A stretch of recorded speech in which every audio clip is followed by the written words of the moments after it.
Hello kids and cadettes, my name is Ryan Torres and I'm here to talk to you about looping video game music. This presentation will be split into two different parts.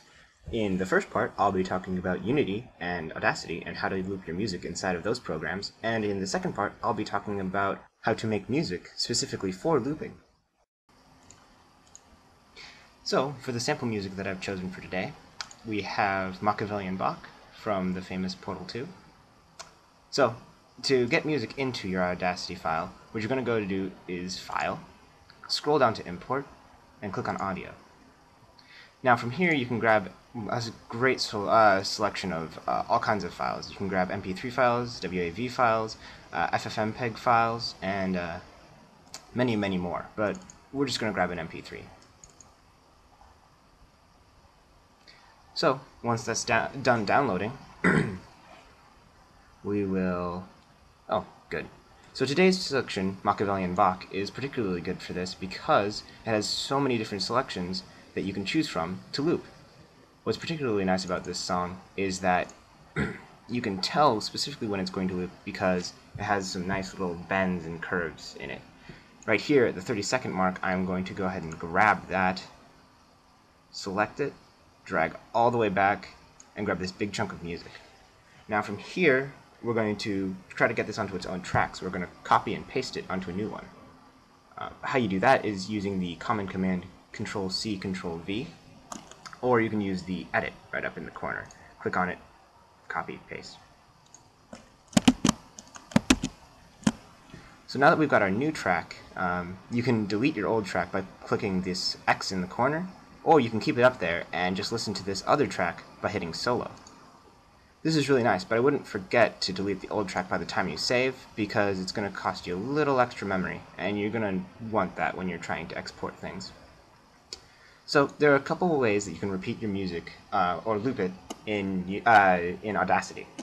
The easiest way, of course, is to hit the Shift button and click on Play.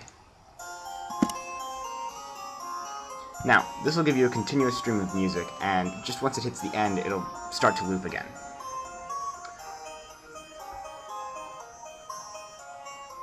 We don't have all day. Just go to the end. Loop just a bit of it.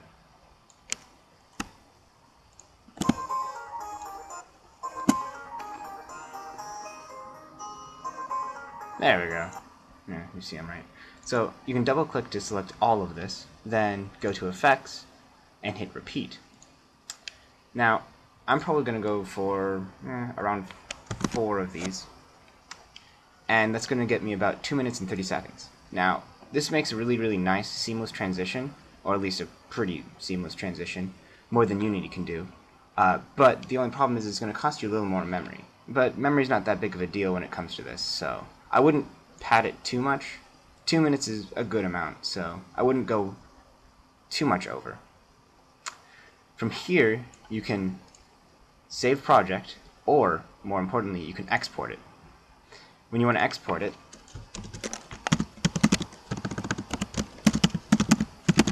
you want to make sure it's something that can be accepted by Unity. An MP3 file, FFmpeg, and a WAV are all acceptable files. We're just going to ship it as an MP3 file.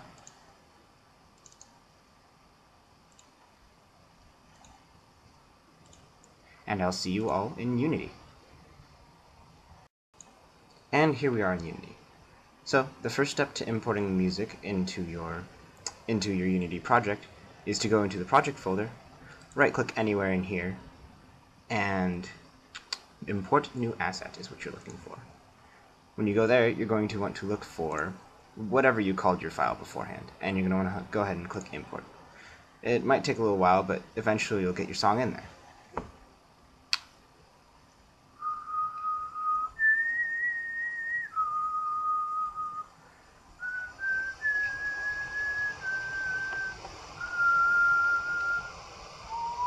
Oh, good, we're. So, if you want to preview what you just made, you can go ahead and press the play button, and you can put the loop on in the preview. And you can turn autoplay, but that'll just continuously play between different songs you may or may not have in your project folder. So, an interesting thing here is the idea of a 3D sound. I'm going to go ahead and press this, and I'm actually going to apply it. It's going to take a little bit more of a while.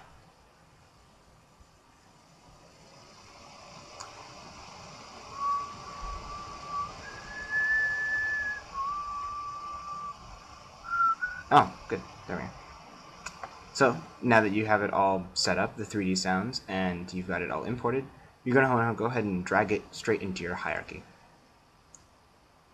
Now, you have a nice little sound, as you can see over here, in your file.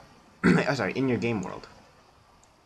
So, what this sound allows you to do is being able to place this sound wherever you want is what makes 3D sound so interesting. Over here in the corner, you can see that there is this nice little logarithmic function, or at least that's what it calls itself. It calls itself a logarithmic roll-off. The interesting thing here is the further away you get from this certain sound box, the louder or softer it will get. It is kind of cool, and it has a couple different effects that you can actually use there. But what we're originally looking for is the loop function, and easily enough, they just have a button right here called loop, and you can press it. So, when I said that Unity didn't merge your loop files, your loop quite as well, is exactly what I meant. When you click the loop button, there's a little bit of delay when it starts the song up again. Now, there's such a thing as gapless looping, but I don't actually have the right requirements to export as an MPEG file, so unfortunately I'm not going to be able to go over that. So anyway, let's go ahead and try this out.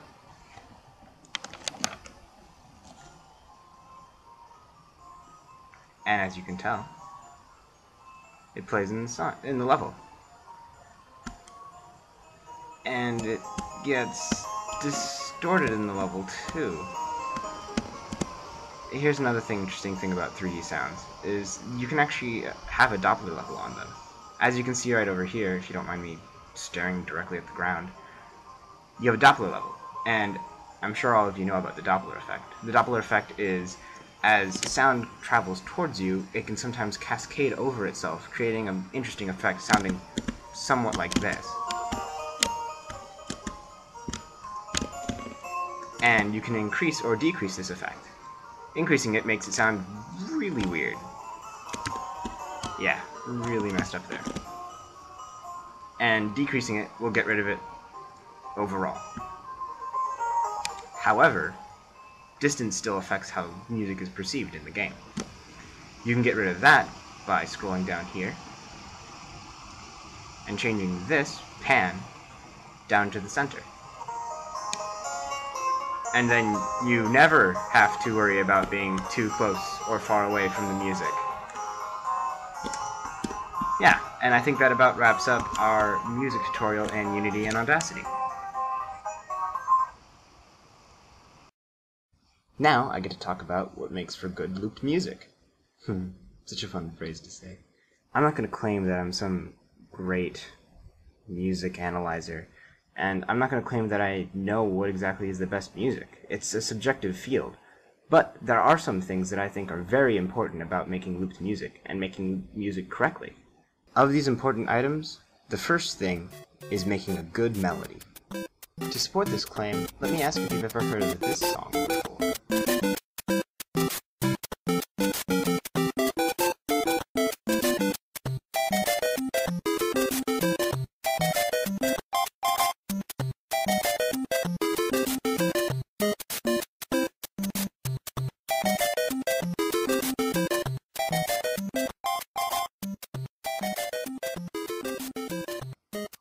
What makes this such a great song?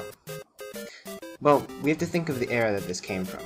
This came from the era of the 8-bit, when you basically had just 3 notes to work with, and no more, because of memory constraints. So, when you think about it this way, they had to make these 3 notes the best notes they could ever find.